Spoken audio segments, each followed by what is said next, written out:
Let's talk. Let's do a quick poll. How many of you have been in a meeting, you have a great conversation with people, everybody seems to agree, and you come out of the meeting and nobody does anything? Just show of hands. Have you ever had the experience where you talk to them about their performance, they get better for a bit, you go back and do your job, then the performance dips. Then you have the conversation again, performance comes up. Go back to do your job, performance dips. You got this performance yo-yo effect. Anybody have that? Show of hands. Okay. How much of your working lives are spent in conversation? So we'll call it 80%. If people were talking about the real issues, what percentage of those would have the potential to create discomfort for yourself or other people? 30%. 30? So 30 to 40% of our working lives could be potentially involved in conversations that are uncomfortable, difficult, or potentially threatening or embarrassing. Think about conversations with mom or dad, etc. What percentage of those conversations, if you were talking about the real issues, there might be a little bit uncomfortable, threatening, embarrassing? 50. So we've got, in the personal life, 50%. In the work life, 40%. So we're just going to split the difference. That's on average 45% of the conversations that we have in our lives every single day for the rest of your lives have the potential to be uncomfortable, difficult, threatening, or embarrassing. We can almost say that the conversations that we like the least are often the most important for our growth as human beings and as organizations. The kicker is that we're particularly bad at these conversations. The research that's been done on this shows that there's been an unconscious program, like a chip that's been installed in all of our heads, that makes us struggle with these conversations and makes us blind to the fact that we struggle with it. This is the biggest discovery of my favorite organizational psychologist, a guy named Chris Ardress from Harvard Business School. He wrote 33 books, 400 articles, and received 14 honorary doctorates for his immense contributions to the field. And the unconscious program or chip that he discovered, he coined it Model 1. What we see is that whenever people feel a little bit of discomfort in these conversations, this unconscious program kicks in for people and causes them to handle conversations in ineffective ways that they're unaware of that they're doing. And so Chris's research and my research, 35,000 out of 35,000 people across companies, cultures, and countries, this seems to be the universal default. So maximize comfort, minimize negative emotions. So I think there is some upside to attending to the level of comfort in a conversation with somebody else, to make sure you're just not pissing the other person off. What is the value in considering the level of comfort in a conversation? When there's comfort, there's more flow to that conversation, more willingness to participate if you feel comfortable in the conversation. Yeah, because if you're super uncomfortable, right, people's guards get up versus their guards getting down. Okay, but let's look at the flip side of this thing. If we oversweat this, if we're trying to remove the possibility of any discomfort in a conversation, the remote possibility that somebody might get a little upset, how might that interfere with our conversations? Well, you might not be truthful because you don't want to hurt the other person's feelings or make them feel uncomfortable. So what often happens is we can end up sacrificing the truth at the altar of our own and other people's comfort. So a lot of valuable information doesn't get put on the table. And we can't solve any problem that we can't talk about.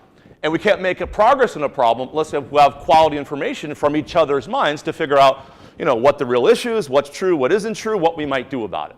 Okay? Unilateral control. Just imagine if I were your manager, so Elena, I decide what Elena's problem is. I decide what she needs to do to solve it. I decide how to interact with her so she does what I want. And let's assume even I'm right. What's the potential downside of my being unilaterally controlling with Elena?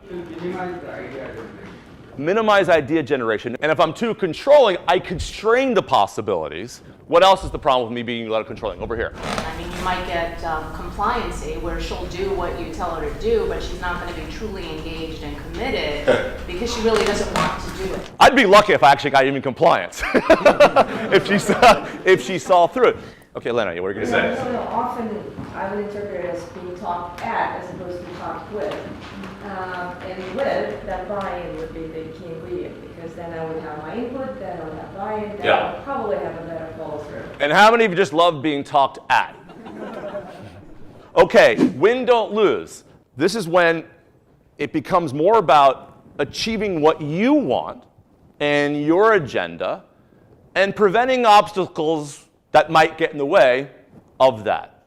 Now, I have to say, this is probably my favorite one, because, I mean, how many of you like to get what you want? Okay, right? But if you're in a conversation with somebody else, maybe somebody in your team, or maybe it's somebody who's in a different function within your business and has a different set of pressures and priorities, if they kind of perceive that you're just trying to get what you want, what's the potential risk there or limitation? No innovation. Yeah. Oh, please. You almost walk away feeling used, right? It's like always tapping people when you need something versus making it a two-way, reciprocal type of relationship. Exactly. And how many of you work in semi-matrix organizations where you have different kind of verticals that have kind of pressures and priorities, and they need to collaborate with each other? When this goes to scale, it becomes tribalism, because you got this function that says this is what's best, you got this other function that says this what's best, and organizations are designed often so there's a tension between these things, and these groups need to resolve that tension between them. But if you feel that tribe A is just trying to get what they want, you got tribe B is trying to get what they want, then we end up creating a win-lose dynamics in an organizational sense. I was an organization design knowledger at McKinsey, studying these organization designs. It always waxes and wanes. I got some clients that are moving away from it. I got some clients that are moving toward it. But the funny thing is, even when you have these centers of excellence, they become a new tribe unto themselves, who, because we're their center of excellence, of course we're right. Now everybody else has to listen to us. This is a profoundly human program that we carry with us into any organization design. And let me share the last one here. It says appear rational. This is like pretending you think and feel one way when you actually think and feel another way. And she's laughing. And what's the problem with that in an interaction with people? If there's too much of a gap, I'm not saying you should say everything you think and feel. That's great for a reality show, but not for real life. But there's too much of a gap between the real you and how you show up to people. Lose authenticity. And what's the problem with losing authenticity? Lose credibility. You lose credibility. And trust. And then here's the thing. The person might be right? But you're already cynical about their view because you've lost trust. So you may reject good ideas that you would otherwise accept. I will assert that the reason that people are struggling with these is because this unconscious program has been installed in all of our heads. It gets activated without us being aware of it. And it causes us to behave in ways which are antithetical to progress around these conversations. None of this is our fault. I think we've actually been trained, I'll call it, to make Model 1 mistakes. And I'll give you a few as an example, see if you can relate to them. Leading questions. Leading question is like, I've decided what you need to think. I've decided what you need to do. And I'm going to ask you a bunch of questions so you think what I want you to think, and you do what I want you to do without me ever having to tell you. What's the problem with a leading question? Confining the thinking. Not really giving the person a chance to really answer and think for themselves. But if I oversimplify the human brain, you've got your prefrontal cortex, the front of your brain, higher reasoning functioning, the executive function it's also referred to as, and then you have our more primitive aspects of our brain, like our amygdala. The amygdala is the fear and paranoia center of the human brain. It's an important aspect, right? It needs to be always on, because if your biology is not designed to protect you from threat, maybe your genes wouldn't be here to talk about how your biology is meant to protect you from threat. When we look at people under fMRIs, functional magnetic resonance imagery at a lab in Columbia, okay, and people are asked leading questions, their amygdalas light up like Christmas trees. Let's go to another one, jumping to action. So this is when somebody offers you a solution, but you don't agree there's a problem. How do you react when somebody says, we need to do X, we need to do Y, and you're thinking, what's the problem? What happens to you then? I'm noticing a theme. Subdue, control. We got to talk about where you work. I'm a psychologist, so I have some time later. We can work on this. But what happens when somebody offers solutions to problems that people don't agree exist? Then you jump to action and do something you don't want or care about. You do something you don't care about or aren't committed to, but so that means either it ain't sustainable or you ain't gonna do that great of a job of it because you're not gonna bring your whole self and your best brain to play. The next one is a very technical term. I'm stealing it right from Chris Ardress. A fantastic article called Good Communication That Blocks Learning. Very technical. The shit sandwich. This is when, you say something nice, and then you say the thing you really meant to say, and then you end it on a nice note. Positive stuff, even if they mean it, you feel like it's a game that's designed to soften you up for the real message. And then you're not really listening to the first piece of the bread. You're waiting for the second piece, whatever's in the middle, right? And then what happens to the thing they say at the end? But you're really great and keep up the good work. It creates confusion, lack of clarity, unnecessary noise in their heads. But I think you've been taught that. How many have been taught, like, in order how to run performance reviews, you should balance the positive and the negative? Anybody ever get that? Yeah. So you're like, okay, I got to find something positive. And you got to jam it in there, and it becomes a confusing mess. So right now, I'd like you to all think about a challenging conversation. You will see a template in your handouts. You'll see a left and right column. I'm going to ask you to document this case study. My first question for you to fill out your left column is, what is your point of view on what the real issue is that needs to be addressed? What do you think the thing that is that people need to really face and do something about?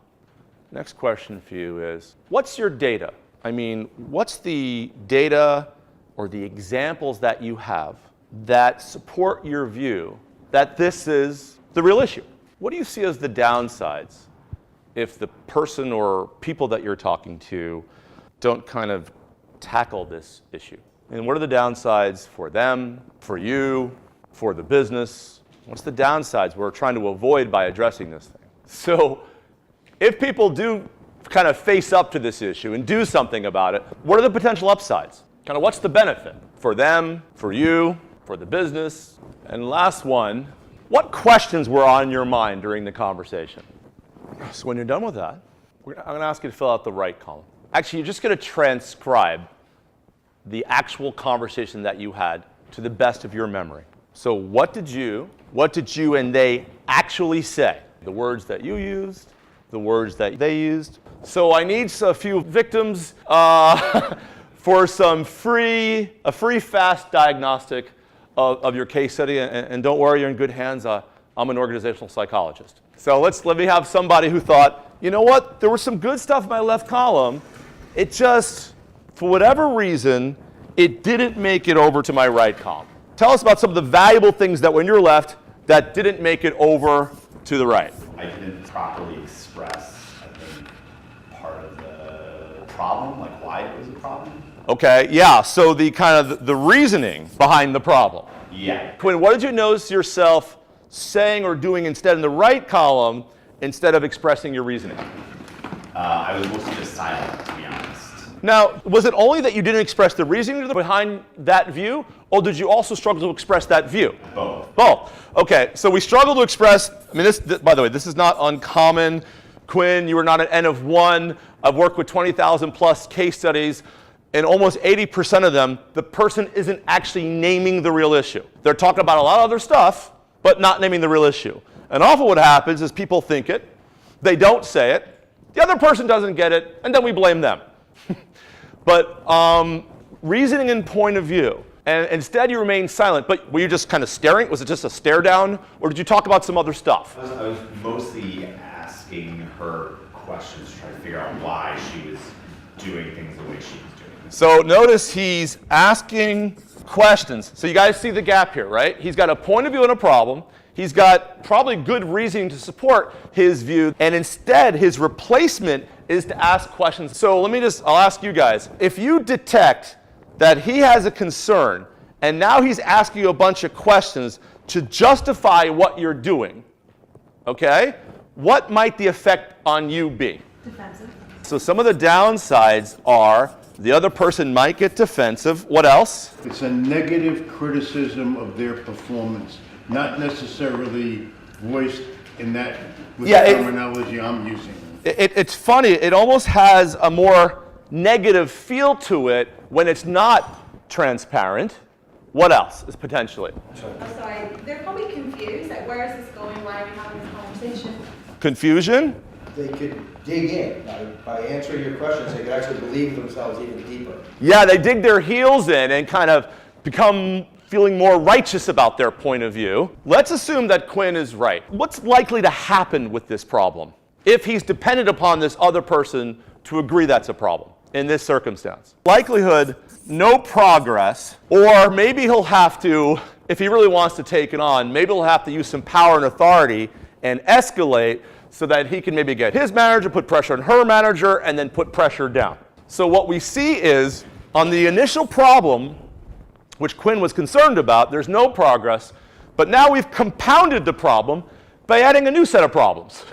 Because now we have friction in a relationship that maybe didn't exist before. How many of you can resonate to that? Just quick show of hands. Okay.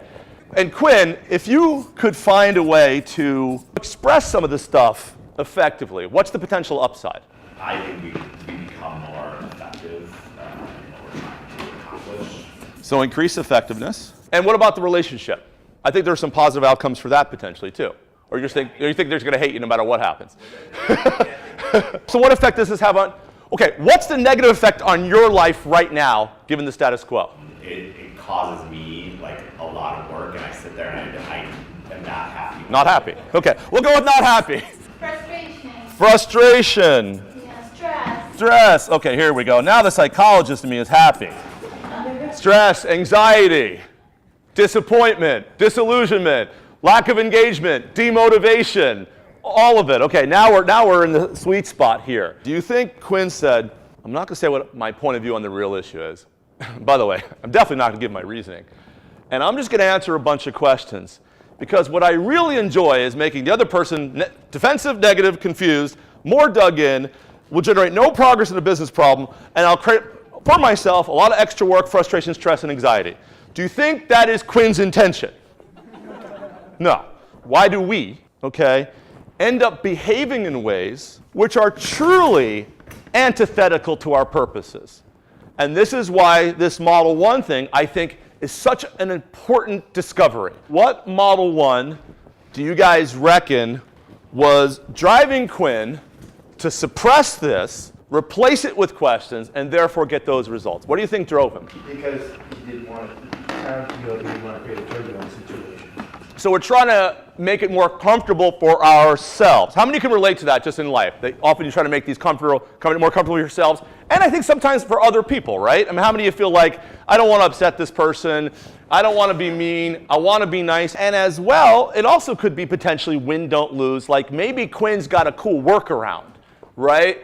And he's got another kind of tactic up his sleeve. So if we could avoid upsetting this person and she becomes a blocker, maybe I get somebody else's support and we can accomplish the same objective. Quinn, talk to us, man. What was driving you to suppress this, do this instead, and therefore get those results? It was probably the maximize comfort, minimize emotions, and also on some level appearing rational. Like in my mind, maybe part of me thought if I asked questions the right way, I can get her to see it that way as I feel. Right. If I just asked the right question, I could get her to see it the way that I want her to see it. Leading question. Trying to get her to see what I want her to see. It's a form of control, man.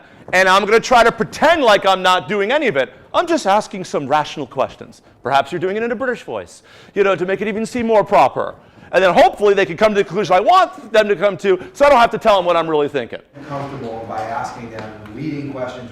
You're basically trying to convince them to the end of this. Absolutely. You're trying to get what you want, which is the win. You're trying to use kind of a comforting strategy and try to appear like you're not doing it so you can get away with the control mechanism. Quinn, you're doing this for a good reason. You're thinking, if I come out and say this, it's going to rub her the wrong way, and the whole thing is going to go sideways. Am I wrong? Yeah. So there's a logic to why he's doing this. But then notice the replacement behavior and the problems that it creates. So on the one hand, there's a logic to it, but look at the anti-logic of this. So, we end up solving problems in ways that prevents them from being solved and creates new problems. What about the opposite? Because I see more at my company that people will be more forthcoming and share their points of view right off the bat. And then the effect is that they're never listening. So it's like the opposite of this whole thing. There's a lack of listening, and that's a problem. So sometimes what I see a lot of the times is people aren't expressing their point of views. And then when they do, they don't necessarily express it well. So they'll express their point of view without any reasoning. But the best way to express your point of view is, here's what I think, here's why I think it, right? Here's the reasoning. And not, okay, so what do you think we should do about it? It should be, but what do you think about what I just said? Now it becomes a collaborative exchange where we're listening to each other. If I got a point of view, I should tell you what my point of view is and see what you think about my point of view. Most of the time. But what often happens is we say it, then we don't bother listening, and we jump to action. So we make errors. And imagine, Lena, right? You've got power and authority. People feel like they need to listen to you. You're very forceful about it. People actually follow, and now a bunch of lemmings are going off of a cliff. Or people don't follow, and instead they fight. So we got a follow mechanism, we got a flight mechanism, or we got a fight mechanism. All of the F's are kind of effed up. I'm struggling a little bit with asking the questions because I personally think asking questions is a good approach. I think that it might have been handled in the wrong way, maybe. I mean, because I think from an understanding standpoint, like if he went in thinking, you know, I really just want to understand why you do it this way. So ask a few questions around why you do it this way so that you're understanding more of a conversation and dialogue and won't get the person defensive. If they're genuine questions. I got no problem with genuine questions. But there's a distinction. There's a difference between genuine questions when you actually know what you really are interested in what they think. You really want to know what's in their left columns, between it's a leading question and you're just pretending you want to know. And that's where the real difference is. But I'll also say, even if he was genuinely interested in understanding why she does what she does, right? If he doesn't tell her why he's asking, which is, hey, I've got some concerns about the systems, but I'm kind of naive about this whole thing. Would you mind if I ask you some questions so I don't come to the wrong conclusion? So I think you have to kind of frame up the conversation for people, but often what we do is we jump into an inquiry. And then people don't know why we're asking the questions. And if we don't know why somebody's asking the questions, particularly maybe you don't know this person that well, then it's very easy for people to get suspicious. Remember, the amygdala is always on, trying to detect and protect ourselves from threat. I'll ask you, how many genuine questions can somebody ask you before you get a little suspicious? I hear 3 and 2. So in your heart, right, it may be totally genuine, like super curious, you're totally authentic about it all, but if you don't tell the person why you're really asking the questions, or if the reason you're asking it is a little bit phony, like not completely true, like I got some concerns, then people's guards could get up very quickly, even in the most innocent questions. We got to get a lot better at expressing our own left columns. Again, not everything in there, but the valuable pieces that are in there, like this kind of stuff, okay? And we got to get better, and I think this is equally true, which is why I appreciate your question, got to get a lot better at exploring other people's left columns. How many of you guys see these Model 1 dynamics at play in your organization? Just quick show of hands. We're trained to be like that. And I think the training starts real early. I'll give you kind of my early origin story, because the degree you can be aware of where this comes from will better empower you to begin to recognize it and remove it out of your way. Okay? So, grandparents' 35th wedding anniversary, Nana and Papa come back to the house. Nana asks me, Todd, how'd you like the party? I go, well, I didn't like the party because you kept calling Papa an idiot all night. I don't think you love him. Nana was cool with it. Mom, not so cool with it. Pulls me to the side of the room and says, you can't talk to Nana that way. Why? You always told him to be honest. And she says, not that honest. What lesson is being imprinted in me at a very early age? You have to filter, so maximize comfort, appear rational, right? God forbid I should upset Nana. I should just appear like everything is cool. My dad taught me something about win, don't lose. I grew up in the 70s. For those of you who remember the big white tube socks that came all the way up to here with the weird orange stripe? You know, I had the kind of headband. It was a pretty groovy time, man. And the coaches would say things like, you know, on baseball, it's not whether you win or lose. Time put. Right. Well, my dad was more of a creature of the 50s. So I remember he pulled me over to the sideline and said, you know that stuff your coaches say? I'm like, yeah. I'm 10 years old at the time. He says, you're paid to win. I'm like, I don't even get a freaking allowance. What do you mean I'm paid to win? So, you know, win, don't lose. And then you go into school. How many of you felt pressure to get good grades? Show of hands. Yeah, anybody? Okay. That means you got to accomplish an objective, right? How many of you also felt like your behavior was being monitored by your teachers and how well you got along with your classmates was something you were being evaluated on? Show of hands. Okay, maximize comfort, appear rational. And then we enter the big bad world of work. How many of you feel pressure to get some results in your organization, to meet your objectives? Of course you do. And are there any values in your organization which kind of push you to kind of get along with each other? Maybe there's something called collaboration or teamwork or we, not I. Anybody got something like that? So I'm not saying your organizations are necessarily trying to reinstill Model 1 in you, but when this has been instilled in you, it becomes a lens through which you see the world, and then new information comes through it and reinforces the program. And then it becomes an individual phenomenon, an interpersonal phenomenon, a team, a group, and an organizational phenomenon. And again, I've got 20,000 of these cases that you see right here. And in every single instance, the reason that people are struggling to progress, some issue that's important to them is this operating system. So let's talk about what to do about it. Like any good doctor, is we need to diagnose the problem. So these case studies are tremendously important because nothing motivates somebody to learn like a problem they can't solve and that they want to solve. And if you can help people understand what is it about their own behavior, like in the right column, right? And what is it about what drives them, what motivates them, which preventing them from being more successful, then the learning can become very powerful and very personally relevant because you're showing them here's what you're doing and not doing that's preventing you from being more successful. So it's not some abstract notion, it's their own experience that they can learn from.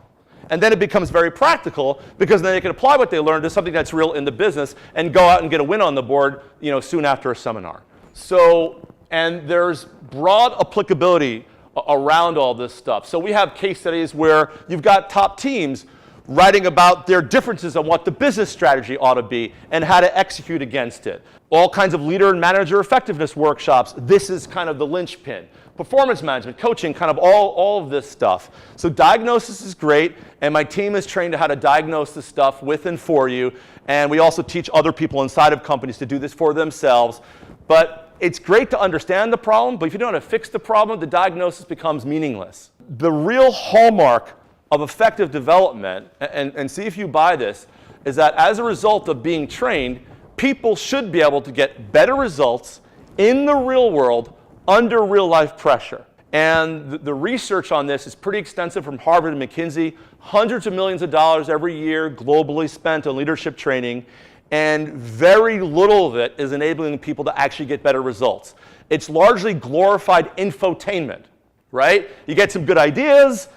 At best, you can become more self-aware, but your ability to produce different and more competent behavior in the moment when it counts is a huge lag in the field.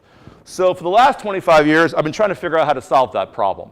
And we are taking people through a 3-step process. First is recognize and resist. Recognize is kind of what we're doing now, right? You look at something that you care about, a problem that you're trying to progress, and you're struggling to progress it, and you start to recognize what is it about your own kind of default approach to the situation which is preventing you from making progress. And why are you defaulting that way?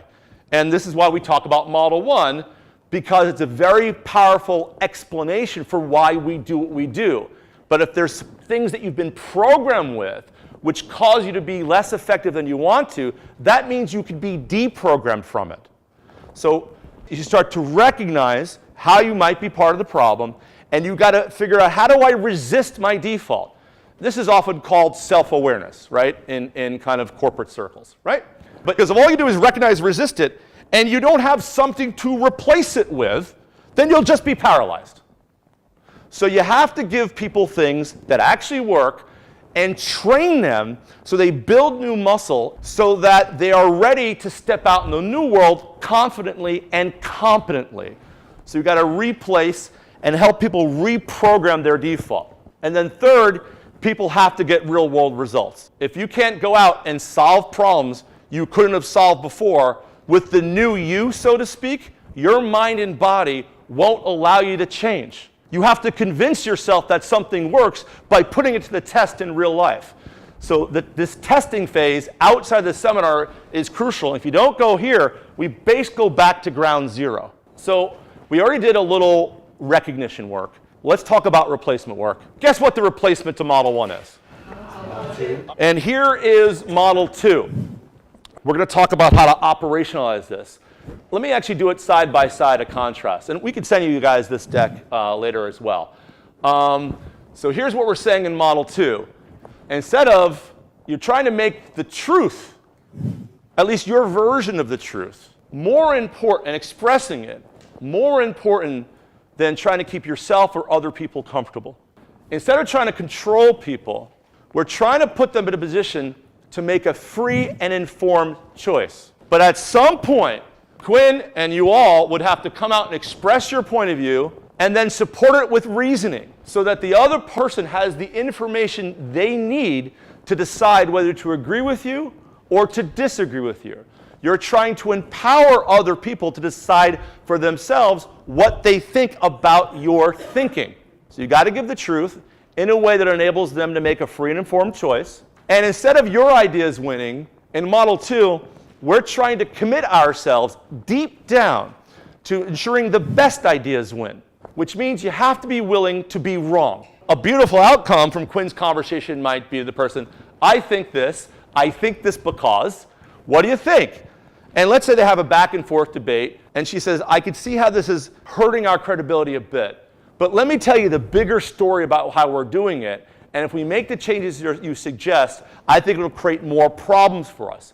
And Quinn, hearing that, might actually back off from his original position because he's more committed to what's right than to being right. How many of you believe you should try to empower other people to make free and informed choices that are their own? Not always, but, right? Not like if there's smoke coming out of the ceiling, I don't recommend we have a big conversation about it. Let's just go, no choice, push people out of the building. But on more everyday complex problems, we got to give people choices. How many believe you'd prefer a world where the best ideas win, even if you might be wrong? At least philosophically. I prefer the best ideas win and they be my ideas. I understand that.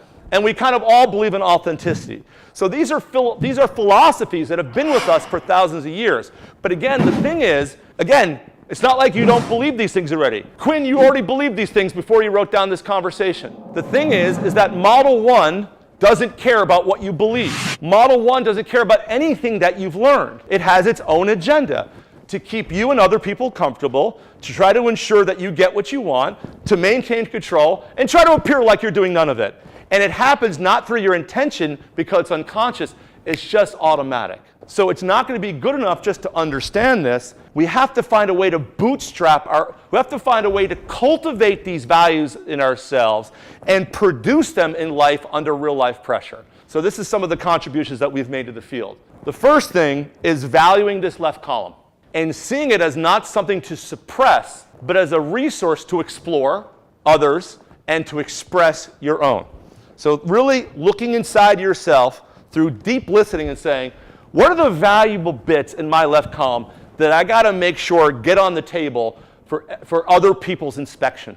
But also realizing with humility that other people have a lot of valuable things in their minds too. And just like you, they may have trouble expressing it. Because if you think about how much stuff you're suppressing in your case studies, this is just one case study, just think about how much everybody is suppressing what they really think and feel anytime conversations are uncomfortable. It's immense. Like when I look at the case studies, 40% of the valuable stuff, minimum, is being suppressed when people feel uncomfortable. So we got to do a good job of this. I got a little tool here that has proven really helpful for all the people we've trained. I'll just give you the simple version of it. So remember how I was saying you got to frame up the conversation like, here's what I want to talk about. After that, you got one of two moves. You can either express your left column, or you can explore theirs. You can start with some questions, as long as the agenda is transparent. Or you can start with your point of view. Or you could decide together which way to start. Hey, I got some concerns about this project. Do you want to hear my views, or do you want to explain a little more kind of what your thinking is behind it? Again, it's just a choice, and now it's a collaboration versus me doing something to you. But having this tool here, if you don't have a sense of how to progress a conversation, you can just get stuck going round and round and round. I express myself, you express yourself, I express myself, you express myself, and we're making no bloody progress. So I've constructed a framework that we've given to 20,000 plus people that works very well. It's an acronym LEAD, okay? L-E-A-D. Listen, engage, agree, decide. Listening is the secret skill of leadership and exercising leadership within your authority and beyond your authority. Listening is about listening to your own left column and finding a way to explore other people's left column. So you can figure out, ultimately, what is the real issue that we need to engage. And then you got to get the issue on the table. You got to engage people in a way that captures their attention. If you're too aggressive on this and too wound up, too much attention will go on you versus the issue. If you're not clear and assertive about this, you won't get any attention and nobody's listening. Now, the mistake that often people make is they get attention and then they jump to decide, what should we do about it? I mean, I don't need to see if you agree with it because I've thought it, so obviously it's true. So the next step is to build agreement around what the real issue actually is. And you're going to see, like, to say in an interpersonal conversation, one-on-one, this could take 30 seconds. I mean, this, I don't know how long this will take. Let's say you're just listening to yourself, listening to the person, you have a view. Okay, here's what I think the real issue is. Then you express it, right? Get it on the table. But you're going to find 5 or 6 back and forths here, right? Listening, asking why they think what they think, giving your comeback, saying more. What do you think about what I just said? There's a conversational dance that you have to orchestrate. And companies who have taken on shifting from Model 1 to Model 2, I just want you to say that this is not a pie-in-the-sky idea. Some of the best companies in the world have put this to work. Managing directors of sales at a Fortune 100 technology company use this to resecure the largest outsourcing deal in telecommunications history to the tune of $5 billion. In that year, earning them 130% of their bonus target, 120% of their revenue target. A FTSE 100 company put this technology into their hands of 3,000 managers and ended up being cited as the most successful performance management initiative in the company's 200-year history. And the finance people claimed it earned the company $120 million in cost savings on the back of a 9% productivity improvement. And every measure of human engagement improved as a result of people having much more honest and open conversations with their teams about how they were actually performing. So Quinn, we're going to come right back to you, baby. I mean, you got to get some help now, right? And I'm going to give you guys a very simple self-expression routine. You heard me say it before. It's just, I think, I say that because, and then wait for it, ask the other person, what do you think? So Quinn, imagine I'm this person. Let's hear your point of view. And by the way, it may not come out perfect. Maybe you can over-index on being honest, and we could always back it off and make it nicer, okay? Let's hear it. I think that we have an issue with the invitations to our internal training programs. And I say that because there were recent occurrences where room information was wrong. People showed up to the wrong rooms and there was no way to update the information. Ask me what I think about what you just said. And what do you think? Okay, so has he committed career suicide? Would there be any reason, for any of you listening to it at least, that you would just get really upset about that, start hating on this guy? Why not? I mean, he expressed his point of view and his reasoning. His big fear was that it would rub me the wrong way, but now you guys are saying it isn't causing that. Why not? We often think that. And maybe it's true, maybe it's the odd person, but none of you said it would make you defensive. So it's everybody else somewhere else, nobody here. But for you guys, why? It's factual? Factual means not giving his opinion yet. He's just getting, he's getting facts though. He's saying the facts. What else is good about it? He seems Okay, so at least he's faking it. Fake it till you make it. Are you guys willing to listen? What's causing the willingness to listen? He hasn't called me out yet. Yeah, there's no accusation or criticism. Well, it's being authentic too, just the way that the approach is authentic. Yeah, authentic. And how does he seem? I mean, to me, he seems like a guy who actually cares about the issue. What do you guys think about that? He didn't say, I think there's a problem with the way you send out the invitation. If he had said, gone full left column, listen, your systems are so royally screwed up that we're sending out invitations, nobody knows where the heck to go. I mean, I don't know how you conceived this thing, but talk to me. So why don't you all just try this on for size with your own case study. Write down what you would say this time. And if the big problem was there was good stuff you didn't express, try on this routine. You could say, I'm concerned, I'm worried, and I say that because, and then what do you think? And then share it with the person next to you as a way to practice a little bit. I do a lot of training, actually, at the Economist with a head of learning and development in the UK. I think his content is very stale. But I don't know how to say that. Like, I've tried different ways of saying that, like, why don't we try a different approach, or how to get an outside consultant, or like trying. He's been there for 25 years, I've been there for 2 years. Do you have any data that demonstrates how people are experiencing this content? Yeah, he wants to go. Nobody wants to go. So I'll jump in without fully understanding the story, but I'll try to use the patterns of data that I have, and maybe it'll be applicable. Okay. The error that often people are making in your situations is you're talking about the cause first, like why the problem exists. In this case, the content is stale. His content is stale. Before you're talking about that, what the problem actually is. Frame it up. What I'm noticing is that the attendance is way down, and here's how down it is. And you may want to quantify it. And I think the consequence of that is da-da-da-da-da-da. Yeah. And then push it back to him and say, yeah, what do you think about that? And then once he agrees there's an issue, then you can say, I think I have some ideas about why, I think I have some thoughts about why that might be. And that's where you're going to have to broach the subject. Or you could say, so let's explore together why that might be. I've got some thoughts, but maybe you have some thoughts. You know, where would you like to start? But you've had the conversation, but I bet you haven't had this the way I'm talking about it. Okay. So whatever your conclusions are about how it might go, I'm sorry if this is too bold, it might be polluted by the way you're having the conversation. Right, okay. Right? So it's hard for you to judge right now how he's going to receive this based upon the older Model 1 way of handling it. Okay. Now, I can't guarantee he's actually going to go, oh, this is awesome. No. I don't think there's no way he's going to like this conversation. Right. Right? But you might get a better response if you, and he might show up differently to you if you handle it differently. Okay, thank you. Yeah? Okay. Remember Christina said, it depends upon who you talk to. I agree and disagree with this. I mean, listen, I know personally, there are some people you could just talk to. Know what your technique is. And it's all good. And I'm sure you got some people like that in your life, right? And you probably got some people who are just, no matter what you talk about, it's always difficult. And there are a lot of people in between. The question you got to ask yourself, I think, and we all have to ask ourselves, how much of it is them and how much of it is you? My own kind of self-discovery process on this has been when I could ask myself the question, how might I be part of the problem in ways I don't realize?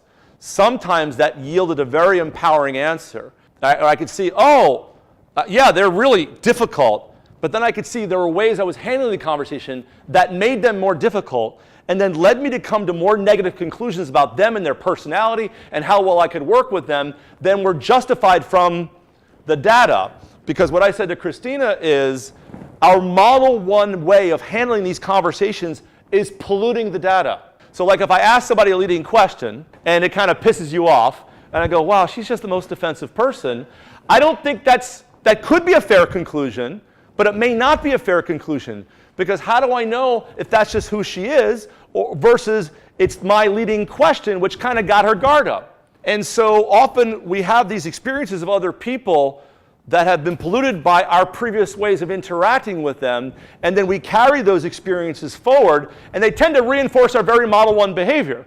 This was a huge thing in my life, 1994, that kind of woke me up and I decided this is what I want to do with my life and the kind of contribution I could try to make to the world. Because Chris Ardress discovered this Model 1 thing. Again, one of the most respected people in the field, the Einstein of the organizational sciences, and then everybody in the field pretty much promptly ignored it because they were saying this is too much about who we are as human beings. My professor's act, there's nothing you can do about it. So just avoid it. And I was like, well, maybe there's nothing you can do about it, but I'm going to try to find a way. And, and we're trying to touch millions of people with this work and try to do some good with it, because 40 to 50% of your lives can be occupied by these challenging conversations that also represent huge opportunities, I think, for you and other people and your teams and your companies and your relationships and your families and all of it. In terms of applying this to business, there are kind of two entry points. Some companies, they're hiring us to solve a business problem, and they're using this technology to help solve a business problem. They're trying to improve revenue. They're going to get all their sales reps together as one of the mechanisms and have them write one of these case studies, left-right column case studies around customers with whom they're struggling to move the needle. And they will go through this 3R process with recognizing what is it about their own behavior that's preventing them from doing so. We'll help them replace Model 1 with Model 2 and do this very rigorous practice through realistic role plays in the workshops. And then they go out and get a better result. We also, I think there are a lot of training and development people. Probably more than half of the work we're doing is we're trying to meet a training need. And these are the kind of things we do around training. You can see this on our website. We have an extended version of this seminar. We have programs that help managers improve performance. We have a whole Model 2 approach to coaching, which frees people up to do something other than only asking questions, although we make a huge deal of the questions that you see from my model. A whole selling program, influence without authority, matrix leadership, trusted advisor, mobilizing change. If you want to explore what any of these things look like, we could do a one-day pilot of a similar program like this with people that you select inside of your company. We can bring the Harvard Club to you and to people that you select, again, inside your organization, do a 2-hour, 1.5-hour session just like this. We do a lot of research. These left and right column case studies, these are examples from all over the world of where people are struggling to move the needle in their conversations about a whole range of issues. So this tool is understood in qualitative research circles as being one of the most reliable and valid measures of actual human behavior.